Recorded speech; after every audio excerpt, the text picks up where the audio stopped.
భారీ వర్షాలు విజయవాడ నగరాన్ని అతలాకుతలం చేసేస్తున్నాయి. భీభత్సంగా కురుస్తున్న వర్షాలకు పలు చోట్ల రహదారులు చెరువులను తలపిస్తున్నాయి.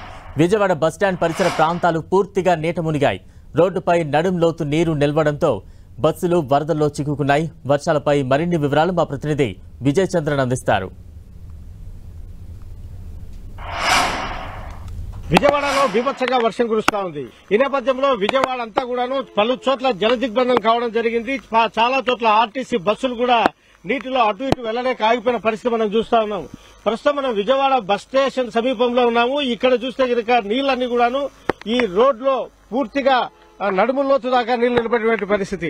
ఇక్కడ రైల్వే ట్రాక్ ఉన్నటువంటి చోట చూస్తే ఈ బస్సులు పూర్తిగా నీళ్లలో మునిగిపోయాయి. ఈ నేపథ్యంలో బస్సులు తీసుకోవడానికి కూడా చేతగాక డ్రైవర్లు ఇక్కడే వదిలిపోయినటువంటి పరిస్థితి. దీంతో బస్సులకు కూడా నీళ్లు వెళ్లిన నేపథ్యంలో ఈ బస్సులను ఇక్కడి నుంచి తీసే పరిస్థితి కూడా లేకపోవడంతో ఈ నీళ్లన్నింటినీ కూడా వర్షాలు తగ్గిన తర్వాత బయటికి తీసుకురావాల్సిన పరిస్థితి ఏర్పడింది. ఈ నేపథ్యంలో ఇక్కడ ఇటువైపు వెళ్లే బస్సులన్నింటినీ ఆపివేయడం జరిగింది. ఇక్కడ మనం విజువల్లో చూడొచ్చు.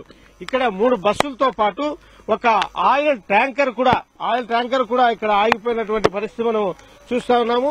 ఇక్కడ ఈ రైల్వే ట్రాక్ కింద ఉన్నటువంటి ఏదైతే డౌన్ ఉందో ఈ డౌన్ లో పూర్తిగా నీరు నిలబడిపోయడం జరిగింది. నడుముల్లో పైగా నీళ్లు నిలబడ్డాయి. దీనితో ఇక్కడ ఈ ప్రాంతం అంతా కూడాను జలదిగ్బంధం కావడం జరిగింది.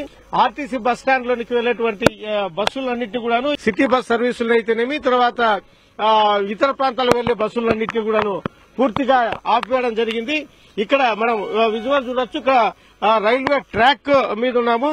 రైల్వే ట్రాక్ కింద ఉన్నటువంటి పరిస్థితి అయితే కనుక మనం చూస్తా ఉన్నాం.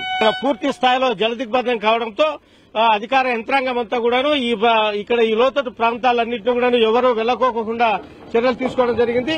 పోలీస్ యంత్రాంగం కూడా ఇక్కడ ఉండి ఎవరే గాని ఇటువైపు వెళ్లకోకుండా జాగ్రత్తలు తీసుకోవడం జరుగుతూ ఉంది. ఈ రైల్వే అధికారులు కూడా ఇక్కడ అప్రమత్తంగా ఉండాల్సిందిగా సూచించడం జరుగుతూ ఉంది. కెమెరామెన్ నాగరాజుతో విజయచంద్రన్, విజయవాడ.